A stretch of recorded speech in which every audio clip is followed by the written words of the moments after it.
You're listening to From a Certain Point of Skew, the only Star Wars podcast to deny any and all cease and desist orders.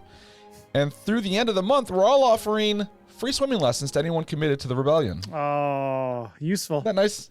Yeah, it's very useful. Hindsight 2020. I'm Jason, the Ginger Jedi Guy. I'm broadcasting live from inside the bottom of a Monster Energy drink can. I'm also inside Wookiee Poo Studios. I'm not alone. Please allow me to shout across the universe to my pal Darth Mathias, who has a handy-dandy spreadsheet here ready for us to break down this show. How you doing, buddy? I'm doing great. We have a lot of stuff to cover. A lot of news, a lot of answers to our question of the week. Got some Maul Bag entries. I'm excited for today's show.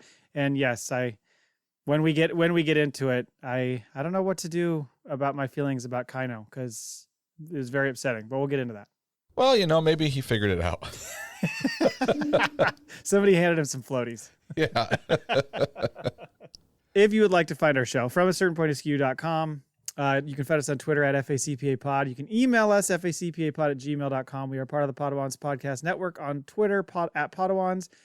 Please join our giveaway. We're giving away an awesome-looking Lego lightsaber hilt that was created by Mike Laybourne. And if you want to get in on that, you can earn entries by sending us a Maul Bag email, sending us a response to our question of the week, or writing us a review on your podcast app of choice. All those things get you entries. And I make a big fat spreadsheet, and when we the week after we do the finale, we review, or we go through and you pick numbers and we figure out who won. Yes, and we've got a little game we're going to play. We're going to pick one listener secretly, and that reminds me of another thing. But we're going to pick a listener secretly between you and I, right?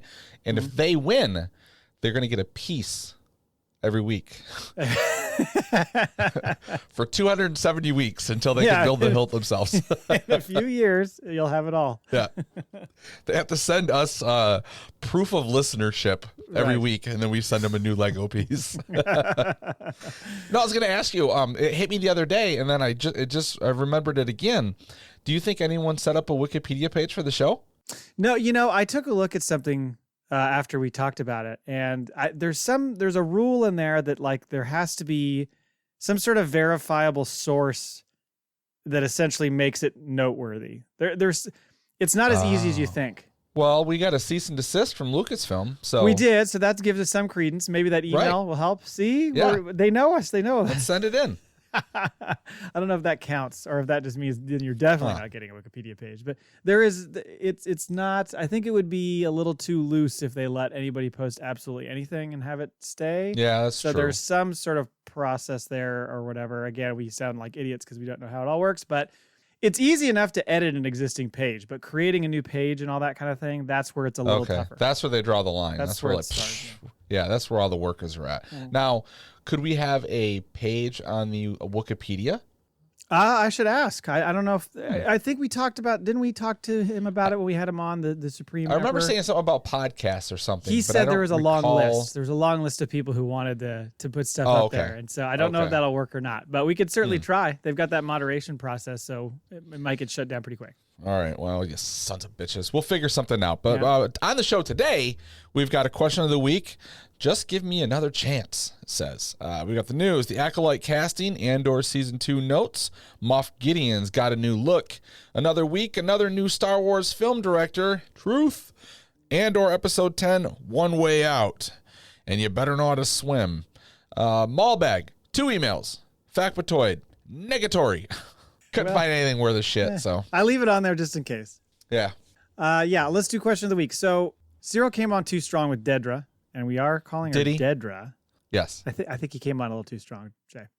What could he do to be less creepy? Buy her some Alderaanian flame lilies, send her some leisure wear for those nights she cozies up with an Imperial handbook. We had more examples, but that's the only thing that would fit in the tweet, so I stopped it right there. I'd like to see Deirdre with her hair down. Just like, you know what? Yeah. I'm taking the day off today, sick day. It's a mental health day. Yeah, what does she do?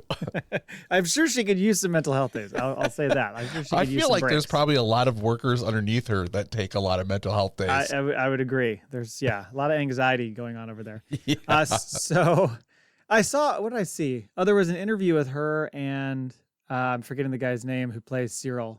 Something, is it like Kyle Solar or something? Anyway, Yeah, the two of them, and he's, got this beard that he rocks, and they're talking about their characters. She looks so different. I mean, she looked like, I don't know if she had spray tan on or what, but she had like actual color in her skin. Oh. She just looked like she was stepping out. She looked remarkably different than what we see in the show. So she was like Val when she showed up on Coruscant. Right. Yeah, little different vibe. Yeah. So some of the answers we got. First up was Chris from 2 on 3 Pod. He said, find 3 buddies, then sing Boys to Men songs to her. Perhaps start with I'll Make Love to You. I think that's a great start. I think that's a great start. Like he just slides out like in the video. Yeah. Brian Auer sent a message in a droid along with a box of his favorite cereal. I don't know that she's eaten cereal. I don't know that she eats anything, frankly. She devours, coworkers more so than food, I believe. Yeah, she strikes me as a person that like never had a one good day of her childhood, Right. There was never like a day. Like it seems like Syril holds on to the cereal as like, one good thing from his past. He's not letting it go, where she's the other way. She's never had anything, She never had Saturday morning cartoons. She was forced to grow up too fast. Box of cereal. Yeah. So she's been an adult since she was, 5 years old. It's not fun. Taking care of her alcoholic father. I love expanding on what it could be for these families. Next up is Hero Stratus said, boil her loath cat on the stove. Jesus. I will not be ignored. Yeah. Straight Fatal Attraction shit. I got to be honest, though. I would watch a spin-off series like where a relationship between these two. And I want it going straight like 90s. What was his name? What was the director? Was it Paul Verhoeven? He directed a couple of those. But it was the director of I Will Not Be Ignored. I can't think of his name right now, but like I want to see like that type of thing, where like it just kind of you think maybe you're going into like a romantic comedy, but then shit gets twisted real quick. Mm-hmm. Like You on Netflix, but the Star Wars version. Right. Yeah, I think he's the real creep. I mean, as much as she's like so driven and is kind of maniacal and all that kind of stuff, not kind of, very maniacal. He's the creep. So I don't know. I don't know how those two are going to work together, but I mean, at some point. Now I want the Joe inner monologue, like throughout a whole episode, where he's just talking about, she deserves me. I'm gonna go watch her through her window. Or we could use like the fourth wall thing, like Arrested Development style, where like all of a sudden they're just looking at the camera, like, "Are you seeing this?" I want Ron Howard to narrate it. Cyril's like, she'll be mine one day. Ron Howard, she won't. She won't. Next up is Chris Meyer. I think you've got it wrong. Syril needs to up his creep game. Next time he sees her, he should throw some handcuffs, bondage outfits, and restraints on the table. When she responds with a fervent, "I'm not wearing that shit," he simply replies, "It's not for you." Yeah. By the way, we have a very lengthy, fantastic email coming up from Chris Meyer. Yes, we do. Finally, Mike Laybourne. He is responding on top of Chris's mail, or top of Chris's response. And he says this, but he says, but also he's going to bring his space guitar and do covers from the 2016 BBY album, Woman by Justice, because she's a woman and he has a boner for any type of justice. Mike. Nice. Oh boy. Thank you everybody for all your answers to that question. A lot of fun. We'll send out another one on Monday. Yes, we will. Next up is the news. What's in the news? So we got a lot of news on the Acolyte this week. So they started production, I believe, this week. Started in England. Yeah. And they shared the cast. And so we knew about Amanda Stenberg, who's supposed to be the lead. We knew about Lee Jung-jae, Jodie Turner-Smith, and Manny Jacinto, because I think we even mentioned them on the show before. But then there was a bunch more that were revealed. So Daphne Keane, who you said you were real excited about in the DM, she was from Logan. Is that right? Yeah, she was like Little Wolverine, X-23, however you want to call her. I didn't see that, so I didn't know about that. Oh, you didn't see Logan? No. I don't watch the superhero movies as much as you do. I'm real focused on Star Wars here. This is like a masterpiece right here. This oh yeah, Logan is like, it's not like superhero. It is like real shit. It's really fucking good. All right, well I'll add it to the list. Yep. So she was good in that, and I mean that was a while ago. She was young then. Yep. So. And she's in his Dark Materials now. She's one of the leads, the HBO series. Okay. So she's, I don't know, she's probably a little bit older now. Like what? She was like fucking 14 maybe, playing a 12-year-old in Logan. So she's like low 20s? Yeah, maybe 18, 20, somewhere in there okay. now. But I think she's still playing like or at least when the show started, she was playing a kid. But you know they've aged a little bit. I've only watched trailers. It's one of those shows I'm like, I gotta watch this. And the 3rd season trailer just came out. It looks amazing. So I do need to go back and watch it. But yeah, she's a really good actress. Okay, well, good. They also mentioned Rebecca Henderson, who people would know from Russian Doll and Westwood. Charlie Barnett, also from Russian Doll. Boy, Leslie Headland really pulling from people she knows. Yeah. Well, Russian Doll was her show. I know. Yeah. So just like, hey, you know who would be good for that? I worked with the guy. Dean Charles Chapman, who I know from 1917, he was one of the leads, but I guess he was also had a big role in Game of Thrones. I never watched that show, so I wasn't sure about that. Did you watch 1917, the movie? I with the didn't. two? Oh, okay, it's the one with the continuous long shot. Yeah. No, I know the movie. I haven't seen it. Okay, he's one of the two guys. He's one of the two main guys. Okay. And then the big one, and I think I went from 6 to midnight when this was announced. Yeah. Carrie Ann Moss. Yeah. Fuck yeah! I mean, she is made for science fiction-y stuff, so I am all in on that. She's playing the great grandmother of Asajj Ventress. Hey. Oh, because she can be that old because it's about 100 years ago. I see what you're saying. Right. Yeah. I think you're saying she's old. No, I'm saying she's sexy, and I'm trying to find a spot for her.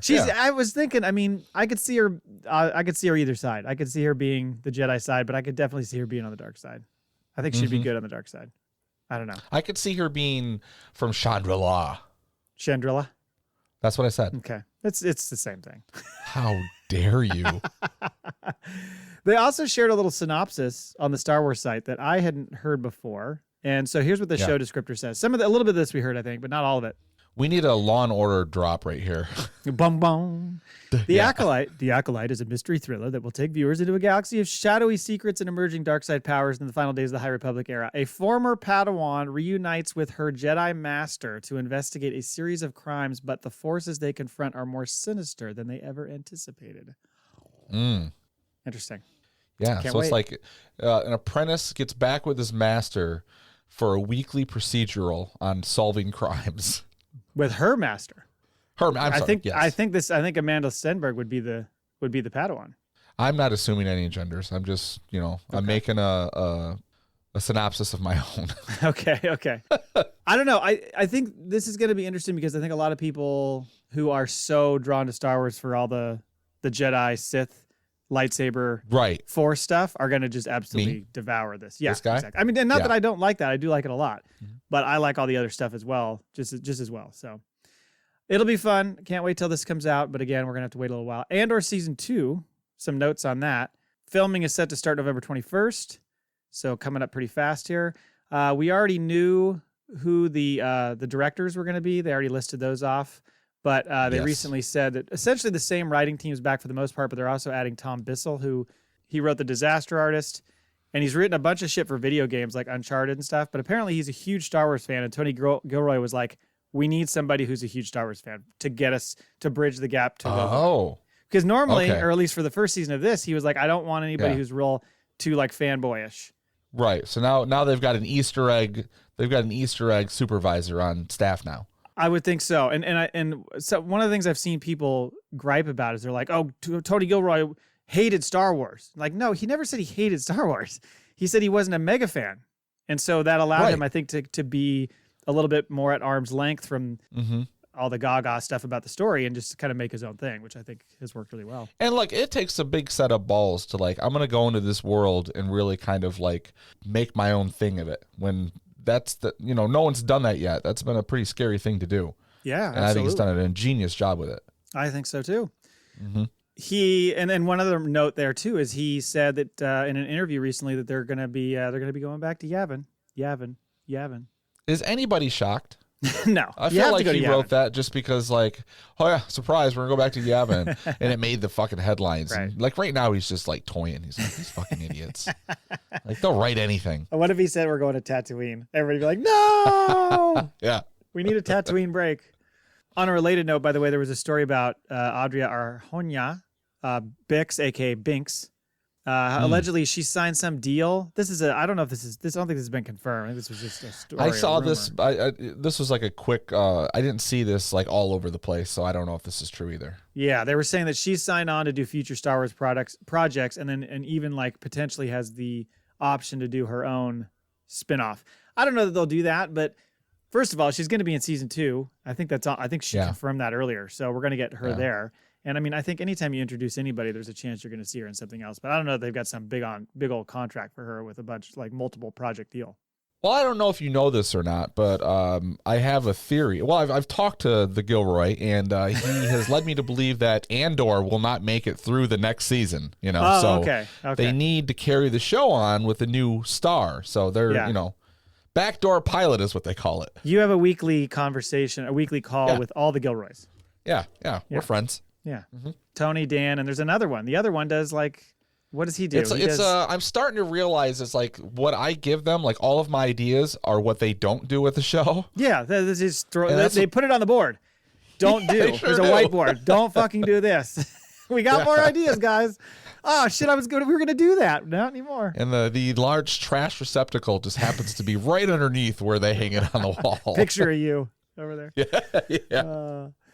Okay, Moff Gideon. So I guess some spoilers here for Mando season 3, which is still a few months away, but there was some info reported about Moff Gideon and his new look for season 3. Quote. Yeah. Spoilers, I guess. Quote. In season 3, Moff Gideon will have new armor and a new helmet. The helmet will be black with red eyes and horns on it. The horns will be 6, similar to what Darth Maul had. It will resemble a Mandalorian helmet, but it won't be exactly the same as the other Mando helmets we've seen. It will look closer to Boba Fett's helmet, but it will be black, shiny, and very sleek.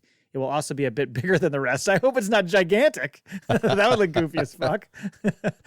Gideon is getting a full upgrade as he will also have a black and red jetpack. Woo, boy. All I could picture is Dark Helmet from Spaceballs. It's just way too big. And it lifts the thing up. God, I can barely breathe in here. Yep. But it was interesting because there was also a recent story that was talking about a conversation they had with the cast back in September. And he said, Giancarlo Esposito said, Moff Gideon would really like to be a Mandalorian. And there's a reason for it. That's his psychological real problem. He really wants to be a Mandalorian because the strength and power of the Mandalorians is not necessarily that they are individuals. It's that they are part of a group that have an ideal and a morality. So he's going to try to form his own Mandalorian sect or something? Like, what the fuck's going on? I mean, in that preview we saw, that trailer we saw for season 3, it's like a smorgasbord of Mandalorians, like so many different helmets and uniforms and stuff. It was so crazy. I wonder if like maybe he was the regional, like the Moffs are the governor over a certain section, And he had I wonder Mandalore? if Mandalore was one of those planets. And he wants that Darksaber back, so maybe he's like, I gotta be full on Mandalorian now. Yeah. And maybe he's like Thrawn, where he's got his little trophy room and he collects shit. Yeah. He was like a cross between Thrawn and Luthen. Right, exactly. Maybe he takes over Luthen's museum. Because this is years later, So. Man, Thrawn and Luthen together, that would be interesting. Yeah. Those two walking around looking at art, artifacts. What do you think, though? What do you think of the armor? The armor, like, do they... I get the idea you kind of want like a Darth Vader type villain, right? Right. He doesn't strike me as... well, I mean, the actor himself can be menacing, but like the character wasn't like, the fight in the hallway, and it was a spear and a darksaber. It didn't last that long. He wasn't overwhelmingly brooding or anything like that. So right. I see what you're saying. I think they're going to have to bring in some other, firepower. Maybe put him on a treadmill, like he's going to have to work up, Yeah. Get more than 30 seconds in him. It seems like there's going to be some sort of free-for-all Mandalorian, but fucking mega battle going on, but that somehow something's going to come out of that, like they're going to forge up. Like it really seems like Mando, Din Djarin, and Bo-Katan are going to be at odds for at least a portion of this season, and where that goes, we'll see. And what would put them together? Someone else challenging, and it does make sense because then they're all sort of going after the throne for different reasons, right? Right. So thematically, I guess that would work because like how does Moff Gideon fit into this now? So, yeah. We will see. And then the last thing from news. So you want to take this one, Sean Levy? Oh, I just wanted to add one more thing because, I have genius thoughts. Mm-hmm. What if the horns on the helmet were like Mando's morning whisperers or whatever the fuck those things are called? Morning birds? Yeah. Whispering birds. Like he just Whispering birds.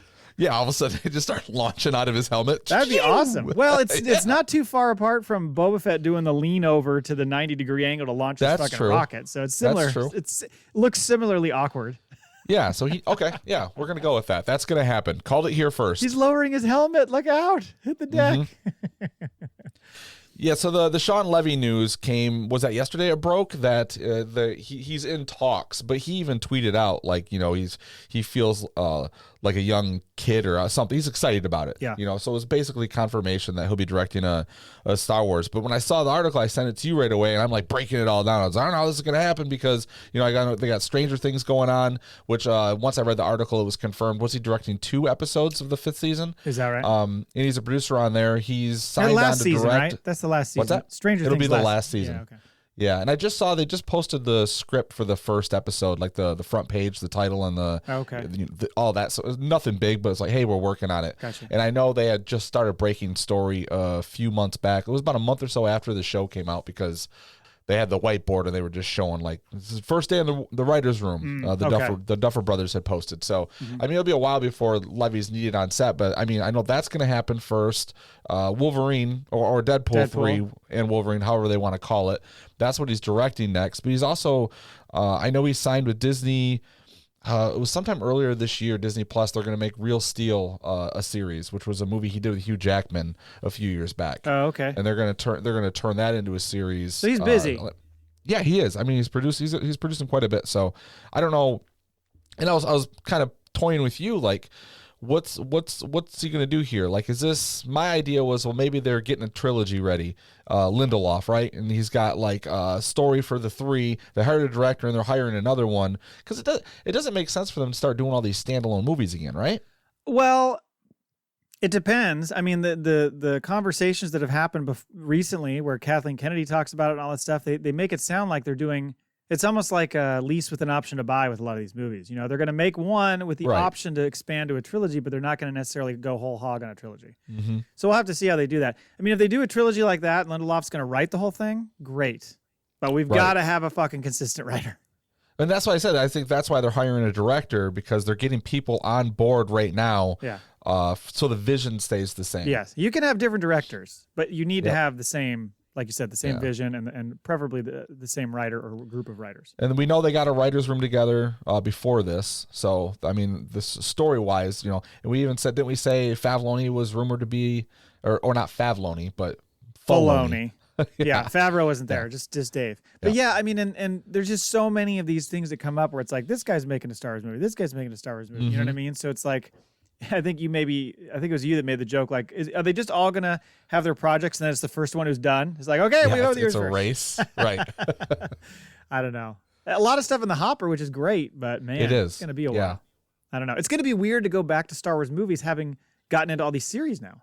Yeah, and I mean, the idea is, right, they're keeping everything separate. So the series is staying contained in like the Skywalker early, that era, and these movies seem to be going past. Whether it's going to be the next trilogy or not, I don't know. I mean, it kind of makes sense that it would be. Yeah, except for the Acolyte. Acolyte would be out of that realm. Right.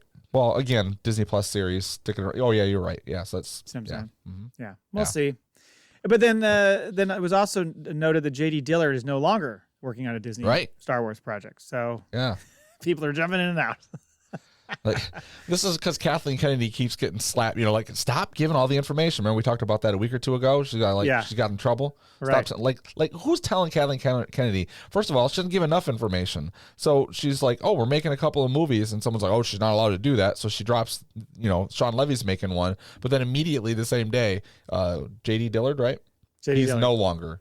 Yeah, he's no longer making a Star Wars movie. Maybe they told her. They're like, well, if somebody's in, somebody's out. Okay, Dillard's out. And they're like, oh, don't say that. I'm like, what do you want me to fucking do? God. Ryan Johnson's like, I'm still in. I'm in, but I'm waiting. I'm gonna wait to see how this works out. Oh man. All right, that was it for the news. It's time to talk Andor. One way out. Mm-hmm. Overall thoughts on this episode? It was great, but the prison break itself was pretty like exactly how we saw it coming, I guess. Right? No surprises for you? Except for the end. No, not really. The end a little bit. I can't swim? Yeah. Yeah, that was fucking heartbreaking.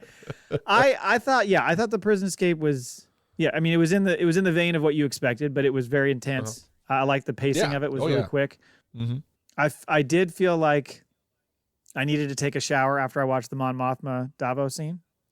That was so. I mean, the two gross. best scenes were the Mon Mothma scene and the Liam Neeson giving the speech at the end scene. That scene at the end is unbelievable. It's a cool twist, and just his little speech. I can't keep saying Liam Neeson. Stellan Skarsgård's speech.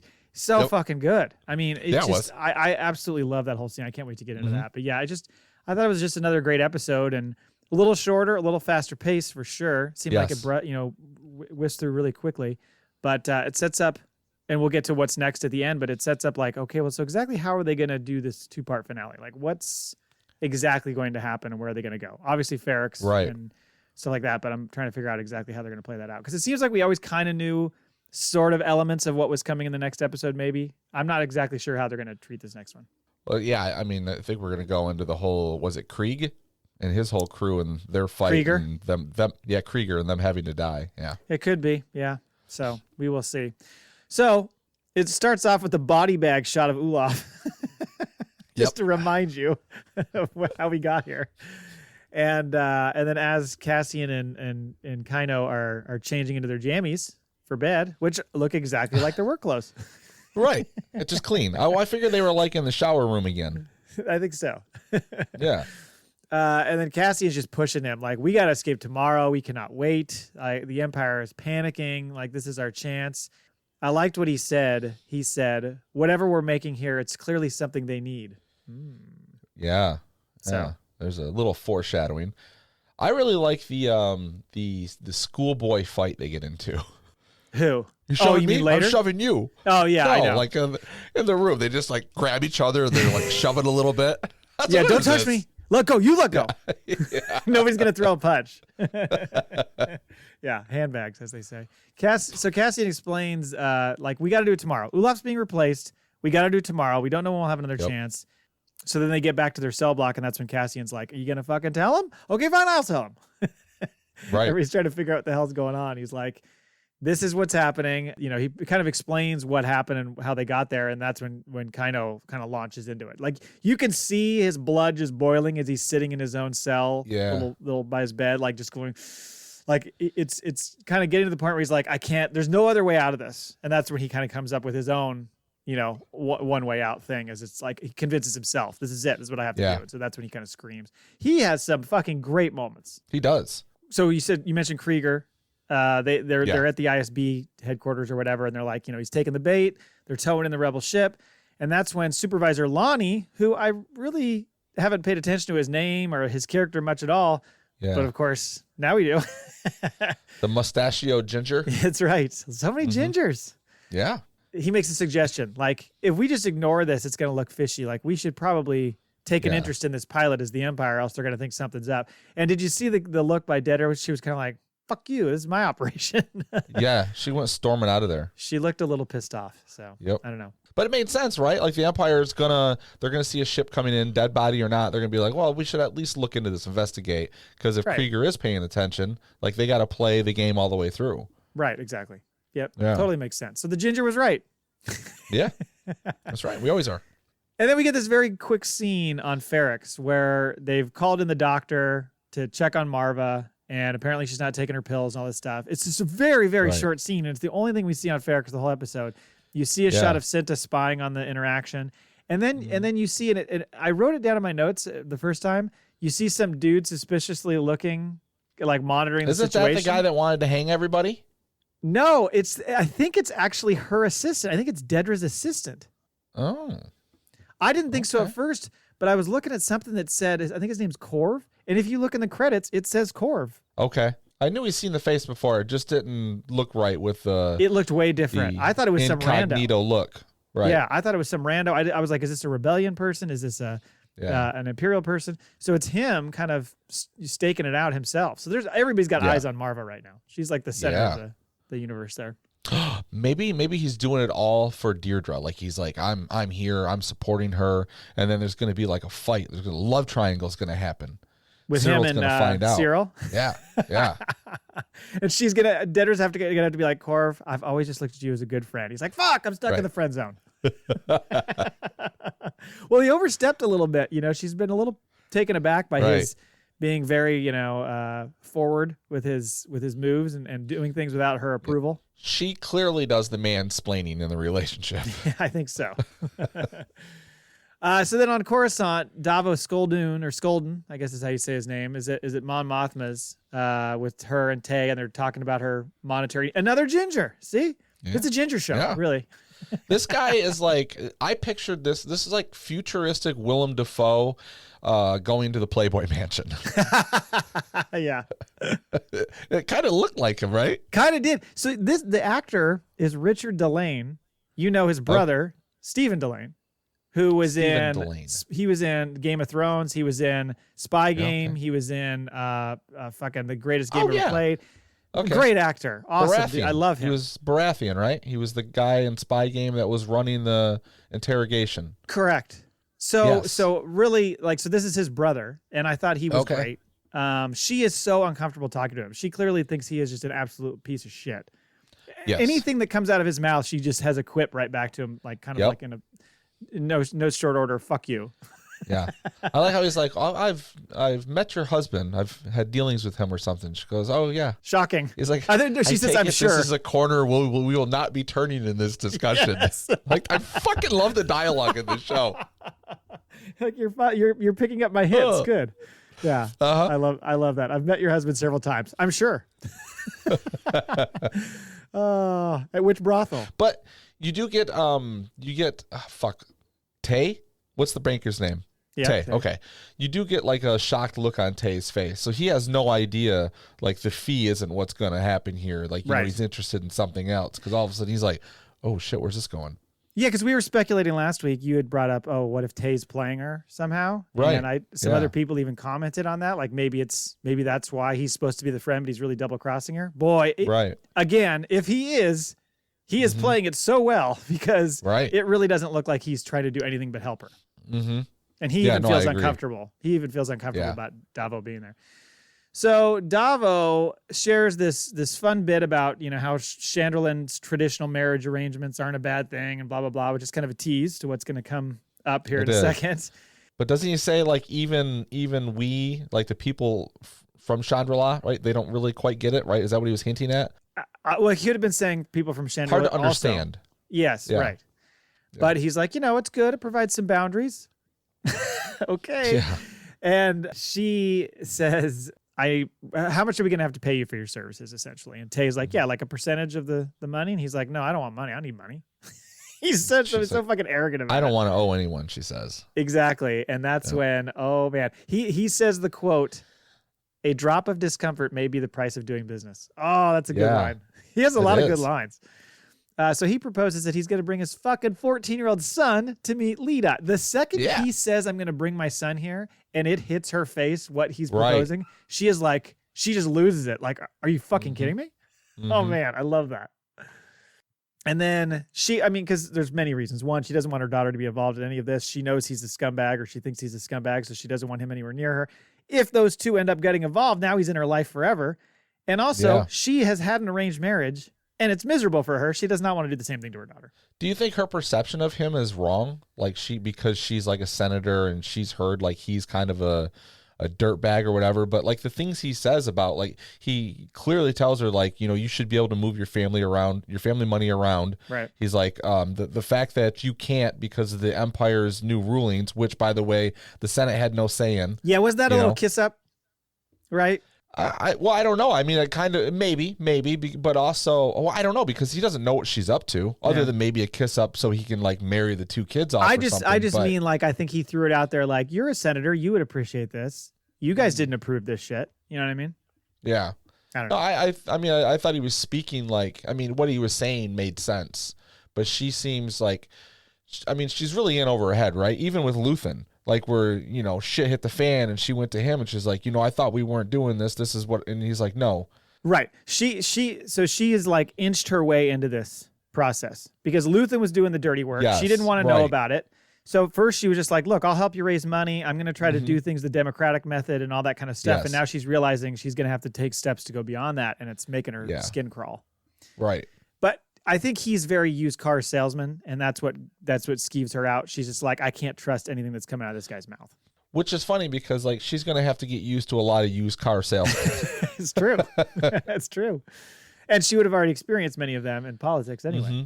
So yeah, so she asked him to leave, and he's like, well, it's a lot to think about. She's like, I'm not thinking about it. And he's like, That's the first untrue thing you've said. Yes. Like that. And the way he says that too. And she doesn't say a word. And then they pull away. Just, like, and she gets choked up. They've had a lot of like melancholy shots of her just like in an empty room in this series. It's a lot of. I mean, let's be honest. They can just leave the camera on. Well, like you said last episode, it's her trapped in her own prison. You know, she doesn't have bars. So man, it just keeps like getting worse for her too. And like, she has no choice, right? She's fucked. Like she's already stepped into it, so it's too late. Yeah, she has crossed. So she's gonna have to marry her daughter off. Shotgun wedding. Yep. Sorry, Lita. We don't get along that well anyway. Yeah. You think your dad gives you anything? Well, I've given you a husband. Yeah, exactly. So then we see Clea talking to Luthen, saying like how basically like there's been a signal for a meeting. Yep. But with who? We're trying to figure out. And he's like, oh, it's been a year. I'm surprised he waited this long. We'll get into that a little bit later when we talk more about their conversation, because I'm like, exactly how did this whole arrangement go? But then we go back to Narkina, and it's the morning. Kino basically says like, fuck this place. As far as I am concerned, I'm basically dead anyway. Got nothing to lose. Let's go fucking do this. Let's make it look good. And so they're working away when the opportunity arises, because of course Cassian's like, I gotta go take a leak again, and he starts sawing away on that shit again, the water pipe, and he gets it open, and it starts like pouring all over the floor. Were you like, what exactly are we doing here? Yeah, it was. I didn't want to know what this had to do with anything, but makes sense what they do. You guys aren't going to fit through that pipe. You know that, right? Right. So then they start to bring in the new guy to replace Olaf. That's when you said the two of his table mates start a fight. Like the one guy elbows the other guy. He's like, what'd you fucking say to me? And they start doing this fight. It's funny because the guy who starts it, the other guy almost seems like, what? Nobody told me we were going to do this. Right. So yeah, they're doing that to cause a distraction, and then that guy from table 3 like starts climbing the lift, and all hell breaks loose. The little old dude, the old guard who was always like, I got the stun stick or whatever. He gets that taken away from him by the new guy who kind of stuns him. After he gets stunned, he's like, give me that fucking thing. Yeah, gets right back up and stuns him. Yeah. Then takes a fucking shot, gets capped, and all of a sudden there's a lot of deaths in this room. Yeah, there is. A lot of people get killed, and then Kino at that point is like, just screams for everybody to attack, and they just start throwing every piece of equipment they have at the guards. Gears, wrenches. I'm thinking, I know you're like limited on exactly your resources. This was the plan? just throw a bunch of shit. I mean, it eventually works. Well, did you see like the second time I'm watching it, when Kino whips the fucking the long extended wrench or whatever it is, Yeah. like it starts twirling and it like hits the guard right in the head, and I'm like, they must have been using Nerf parts or something. He would be knocked out. Just drills them. So then the guard calls for the floor to be sparked, and that's when we realize, oh, that's why they got the fucking water, because it's going to short out the whole system. Blow it out. Did you notice that was Kino's feet that kind of got electrocuted? Was it his feet, really? I think it was. I mean, because they pay attention to him and they cut to him and the feet, and then when it all settles down again, he's still standing there going. Okay, I couldn't tell if that was the case or if he was over on a dry patch that wasn't. I was confused as to exactly what was happening there, but he definitely wasn't on a table. He was on the floor. Right. Yeah. So yeah, you could be right. Maybe he's just that strong. Anyway, so they rush the guards, and that's when Zal, the ginger guy who works at the table, he gets capped. Andor takes out the two main guards there, and then kills the guy who was kind of manning the floor, manning the entry. And then basically all the other floors start flooding below them, and they start their whole breakout, and that's when they're like going room by room, like, let's fucking go. The funny part is when I can't remember if it was Melshi or somebody else. I think it might have been that ham guy. He's like, let's fight. And everybody's looking at him like, this is a setup. Like, what's going on here? They take a second to like really go after it. They're like, I don't know about this, guys. Yeah. They just saw a guard get shot and dropped on the floor, and they're still like, I don't know, man. I don't know if this is right. And then Cassian and Kino make their way to the level 8 control room where the asshole supervisor is ordering them to fry everyone on level 5. Yeah. Don't you love that it's that voice? It's the full-on fucking Wizard of Oz. The modified voice. But did you notice when Kino takes over, it kind of sounds like Snoke? Oh, you're still stuck on the Snoke thing. You know, he came out. No, I'm not stuck on it at all. Oh, okay. I don't think the two are going to be related. You're just saying it because of that, it sounded like. Just hearing him with that type of voice, you kind of hear a little bit of Snoke. Right. General. Yeah. Yeah. There's been an awakening. I haven't watched it twice because I was like, I wonder if they threw a Snoke line in here somewhere. Yeah. So when it went back into the, where you'd hear him over the intercoms or whatever, but nothing matched. Two things, by the way. That first trailer for Force Awakens was so fucking good. When that first trailer dropped and his voice and all that, oh my God. Mm-hmm. And that shot where fucking Kylo, turns on the lightsaber. You're like, what is this? And everybody's in panic mode. Everybody's fucking running for their lives. Yeah, it was a fantastic trailer. Anyway, sidebar. But he came out and said, Circus even came out and said, it's not Snoke, guys. This guy's not going to be Snoke. It's a separate character. He's like, I worried about it when I came back. There was thought of like, oh no, are people going to try to connect this? He's like, it's not Snoke. I'm like, well, okay. I mean, he's clearly not 9 feet tall. He's not. Although that could be, they could expand his legs, do some things there. I don't know. Who knows? Gene splicing. Right. It's like in Gattaca when they make him longer, make him taller. I don't know if you remember. There you go. Weird reference. Anyway, so they make them shut the power down to the facility, so all the hydro energy shuts down, which is really interesting because this is when I realized, okay, so later, the second time I watched it, I realized, they shut down all the hydropower. That's what caused those. Remember those pools that were like sucking water? Yeah, the whirlpools. Yeah. And we were thinking there's no way you can escape because you're going to get sucked into one of those. And it's because they shut off all that power that they weren't even going anymore. So I like how the guard's worried about, it takes months to start it back up. Because then he's worried about never that. Never mind. Well, he sees his buddy get shot. He's like, I'll do it. Yeah, immediately. We're going to have to work with these guys. Yeah. So then, that's when Cassian tells Kino to get on the mic. Is it Kino or Kino? I keep saying it different ways. I think it's Kino. I think it's Kino. And he's like, tell the prisoners what to do. This is what you've been doing for years. You know how to order them around and tell them what to do. You need to do it. And he starts off a little bit slow. Cassie's like, wouldn't it have been funny if he was like, on program? Turns it all around on him. Shit. Yeah. I trusted you. No, but I love how he starts out and he's saying things and Cassian talks to him with some energy, with a little more enthusiasm. Yeah. That the best you got? That's what he says. That the best you got? And so he delivers this speech, and man, the music kicks in. I got fucking goosebumps. It was a great scene listening to him go through and, basically say the floors are cold. We've taken the facility.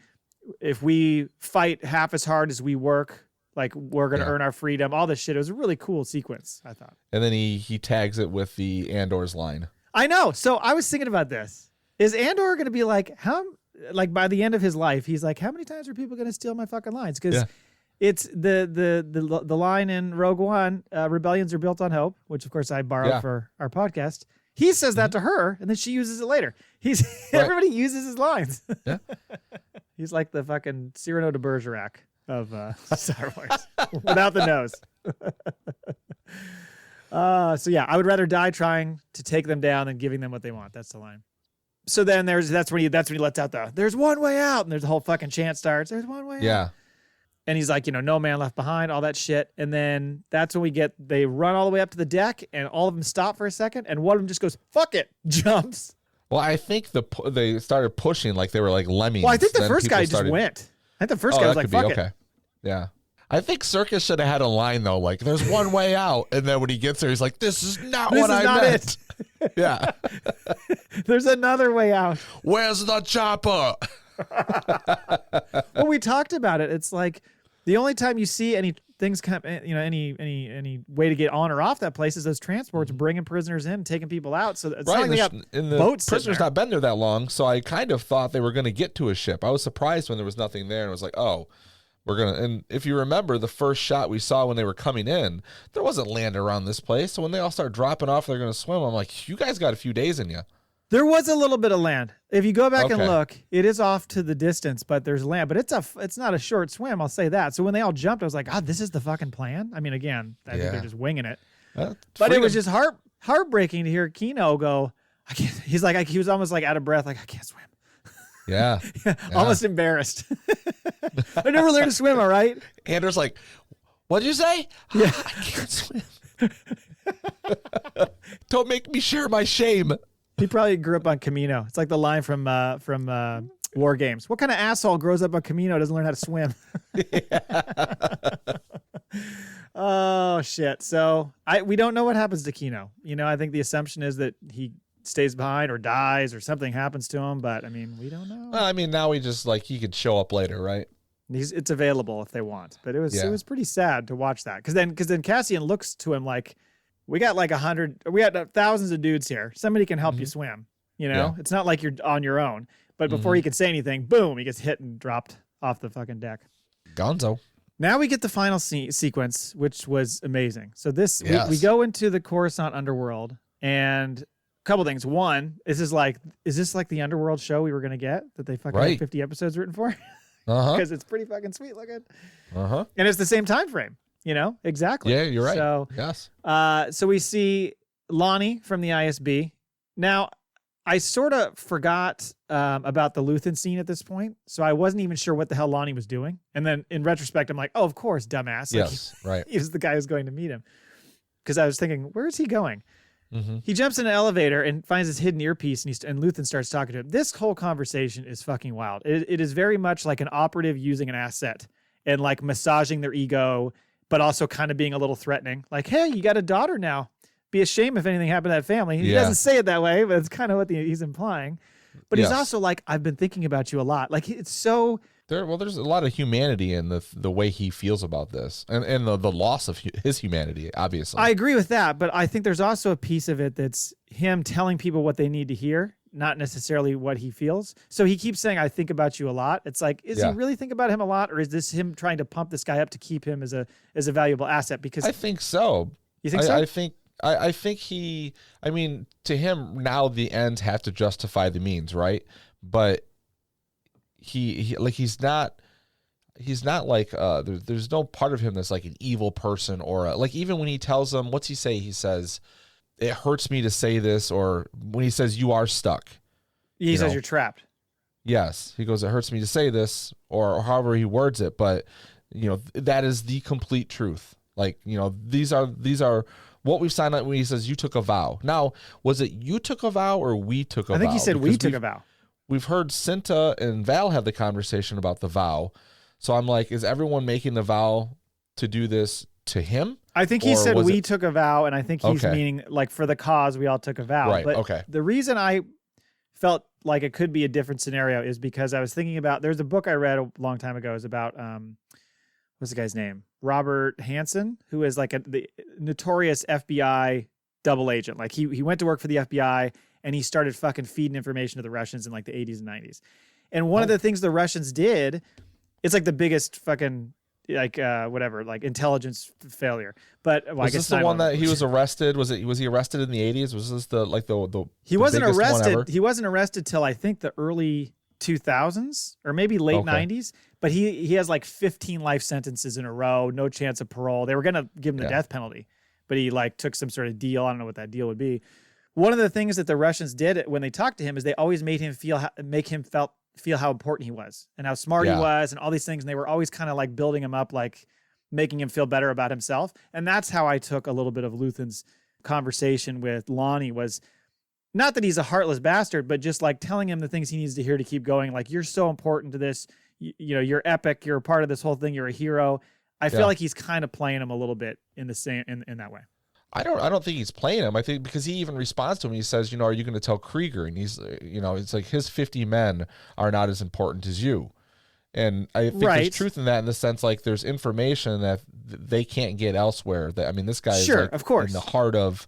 So there is, he is a hero. He is. I think you're right, but also like everything he's saying has an ounce of truth to it as well. Okay, we can agree on that. Yeah. And we almost had our first fight. Maybe I'm too cynical. Maybe I'm not. That's not going to be my problem. Well, and he's and that's when what's his face, Lonnie, is telling him all about the stuff that's happening, like Dedra's work and how he's got this person named Axis who's stolen all this equipment. And did you catch it? How he catches that Axis? He goes, because it's a middleman, whatever. He goes, Axis. Yeah, okay, right. Like, he knows exactly what's going on. Yep. And he's like, she's trying to tie it to Aldhani, and I love how Luthen just keeps like denying he has any involvement in Aldhani. Yeah. I mean, I get why he does that, but it's just funny because everybody brings it up to him, and he's like, no. Although he said we were invited, but we didn't he didn't go. Yeah, we left that one. But he acts like he's fine with Dedra doing all that shit. He's like, that's fine. She's wasting her time. Let her keep going. Yeah. And I'm like, yeah, I think you're trying to play it cool here. I think you're probably a little worried the fact that she's starting to pull these things and tie them together. Yep. But also, like, just in case he gets caught and has to give information up, he really doesn't have anything. Exactly. Right? He doesn't want to tell him anything that's going to tie back. So you give him only the information he needs. Really, he's just using him to pull the information out of him. But then he shares... Lonni shares how the Anto Krieger thing, like, you know, they got this pilot, they're setting up this trap on Spellhouse, and that's when, like you said, he's like, well, that's too bad. Too bad for them. And he's like, they're gonna get slaughtered. He's like, eh. Then that's when he like finally comes down and the doors open, and you see that he's standing there on this platform or this catwalk or whatever. And I just love the visuals of that Coruscant underworld. It's so fucking cool. And that's when Lonni is like, I can't do this anymore. He's like, you don't have a choice. Yep. But he says, I've been working my way up the ranks for 6 years. And then I like how Luthen's like, by the way, all that success you've had, we fed you information that has allowed you to succeed. So don't be breaking your arm, patting yourself in the back there. This has been a two-way deal. It's not all you. Yeah, exactly. Could you imagine? Remember what Clea said to Luthen when this whole thing happened? She's like, let me go. Could you imagine the conversation if Clea went to talk to this guy? Oh my God. Oh, she'd have cut the bitch. She would have slapped him. She'd have been like, you fucking asshole. You're not going anywhere. I will personally eat your daughter if you try to leave this. Finally, Lonni asks him, like, so what exactly have you done? I've done all this stuff. Like, you don't care about my sacrifices. What have you sacrificed? And that's when Luthen's like, well, I'm glad you asked. I'm going to now unload. The shit he shares, that speech is so fucking good. Like, basically, I gave up my ability to enjoy my life and get any sort of reward or celebration for all the work I've done. I have to sink to the level of my opponent. Like, I've ruined my life for this cause. So that's exactly what I've fucking sacrificed. Yeah. I mean, some of it, I have a few of it. Like, he says he gave up calm, kindness, kinship, love.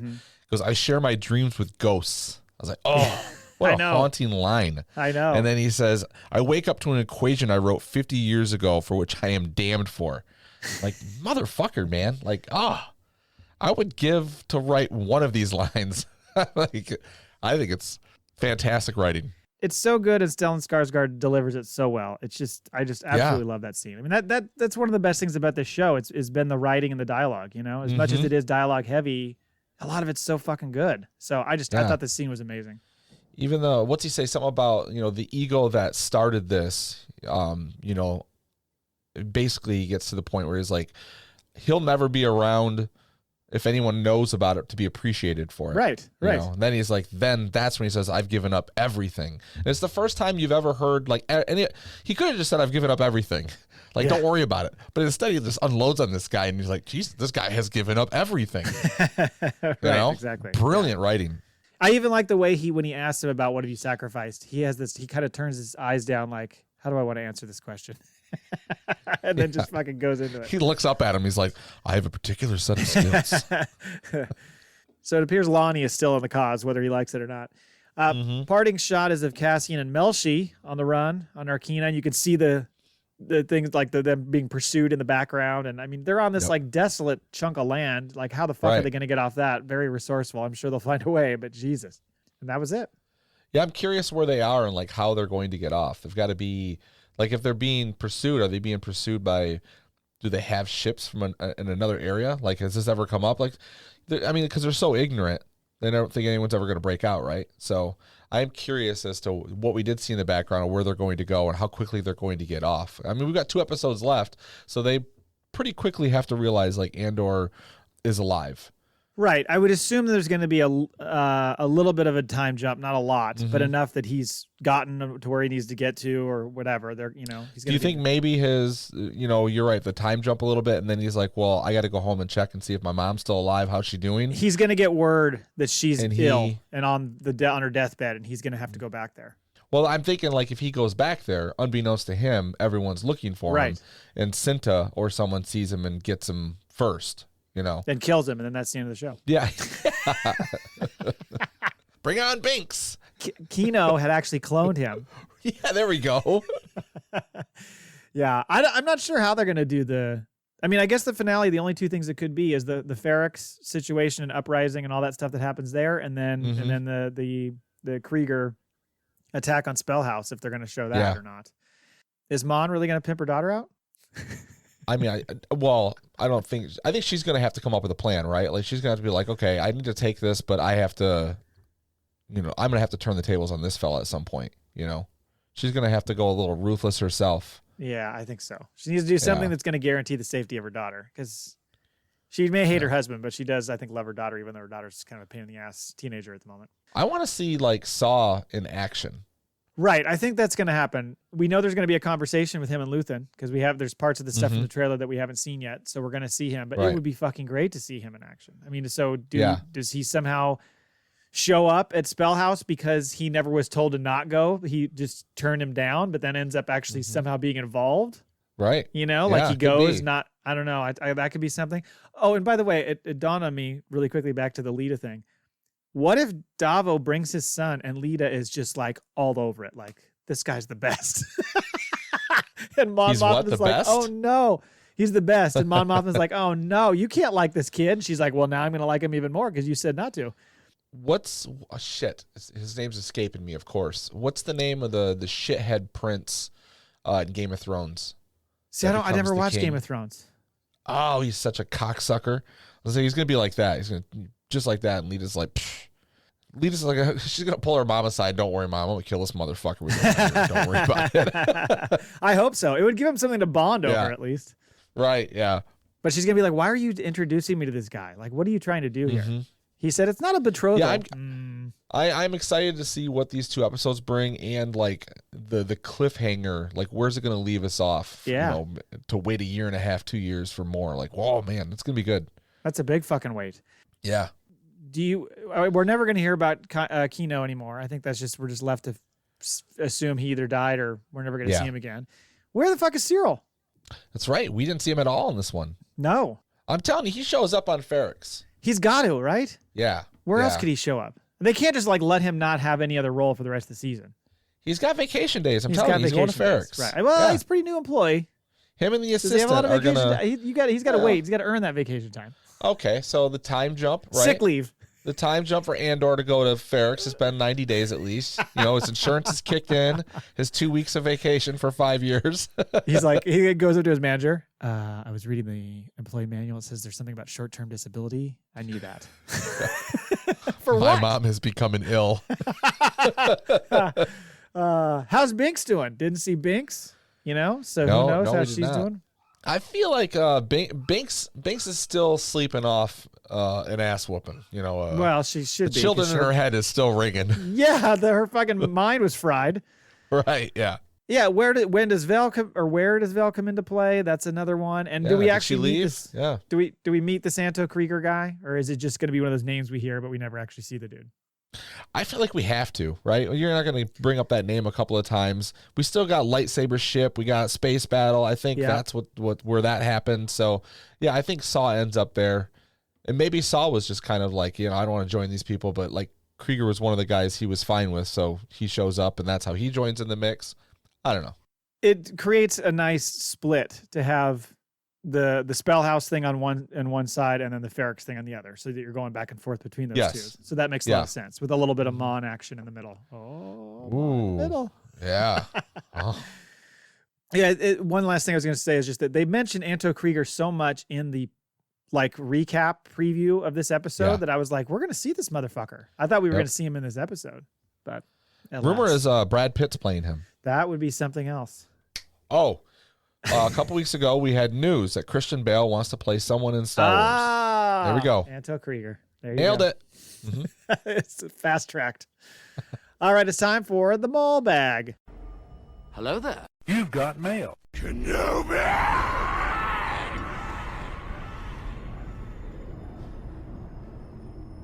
Email number 1 from Chris Meyer. I'm going to read this, and it's long, so bear with me. Do they have do the Myers have a thing going on where like, I'll send one this week, you send one next week? I don't think so, but here's the funny thing. I was talking to him on DM last night when I was doing something, and he was like, oh, you going to watch this episode tonight when it drops? I'm like, yeah, I do fucking do that every week.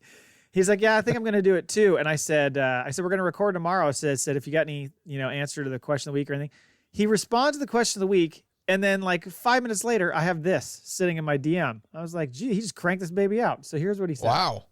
I was as shocked as you guys were at Syril's turn to the creepy side when he approached Dedra outside of ISB headquarters and basically professed his undying devotion to her last week. Definitely didn't see that coming, and I was so struck by it that I couldn't get the scene out of my head. Then, upon second viewing of the episode, something suddenly struck me during that scene. Syril is the Anakin story we should have had in the prequels. Think about it. Oh boy. Okay. A boy with an absent father and overbearing mother. Hey, was Shmi overbearing? I think it's a little rude. I feel like she was caring. Yeah, very caring, nurturing, a strong sense of law and order at all costs, and a large emotional disconnect from the outside world. Now grant Syril Jedi powers, and it's the perfect recipe for a turn to the dark side. And you were talking about how you thought maybe he's got some. Yeah. Far better than the whimpering, whiny, sand-kicking brat we got with Anakin. Tell us how you really feel. For those of you who don't know, Chris is a huge fan of the prequels. He is an OT over PT guy. I never believed for a second that Anakin would turn as he did, but Syril, on the other hand, is dark.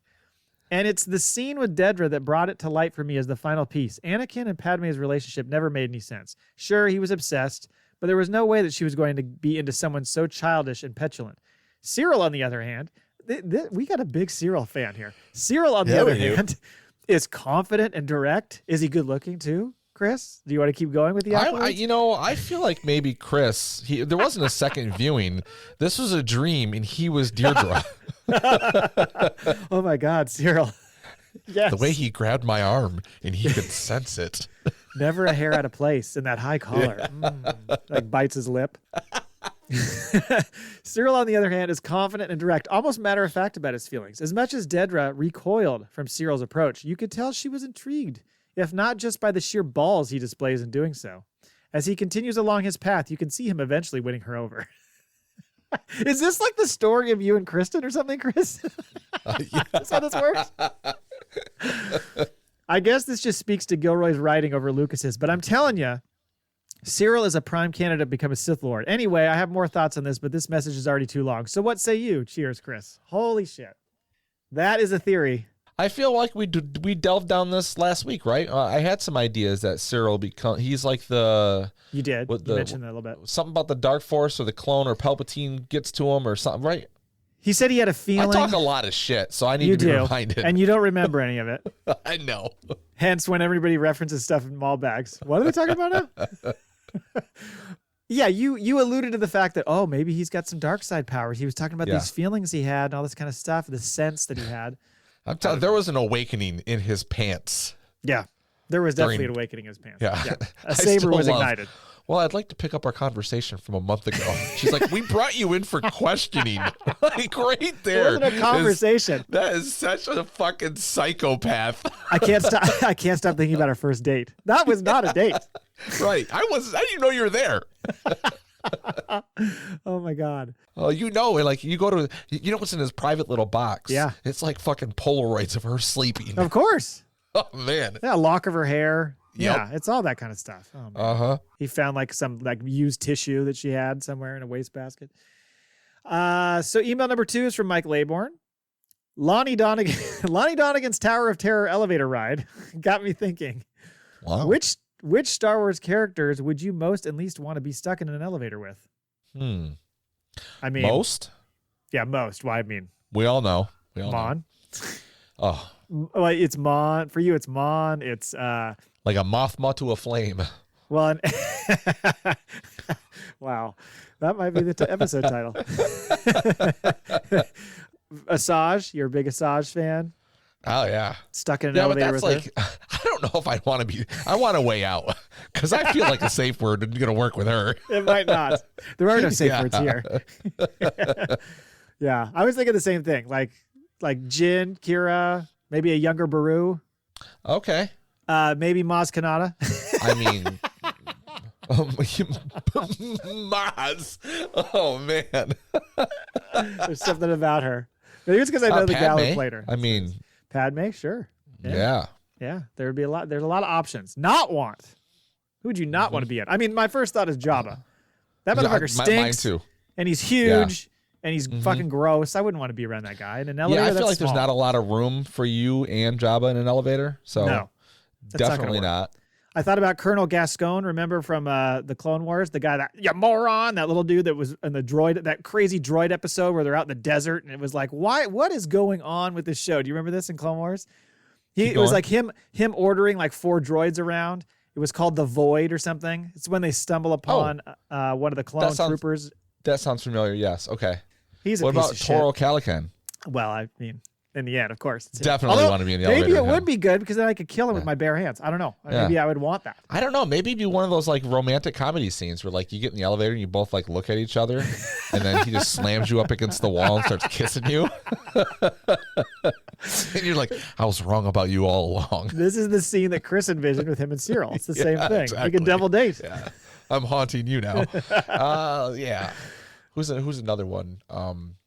Yeah, you don't want to be in the elevator with. You remember his name all the time. Who's the cocksucker that wants to kill all the Jedis? Pong Krell? It was like, yeah. Yeah. Oh yeah. Yeah, Fuck that guy. he's not one you want to be. No. I feel like is it Kit Fisto? I feel like he probably doesn't have a good smell. It's the fish thing. Yeah. Right. So Could be. Yeah. I'm not big on the marketplace smell, so I don't want to be in an elevator with him. Yeah, that's a good list. But like I said, I think Toro goes both ways. I could want and not want him based on. I just what I'm told you. looking for. Yeah. He goes both ways. Yeah, he goes both ways. All right. Mm-hmm. All right. We don't have a factoid. We do not. That's I'll take the blame for that. Okay. Laybourne, send us some factoids. Yeah, do your job. All right, listeners, thank you for listening. Until next time, Podcasts are built on hope. we have spoken.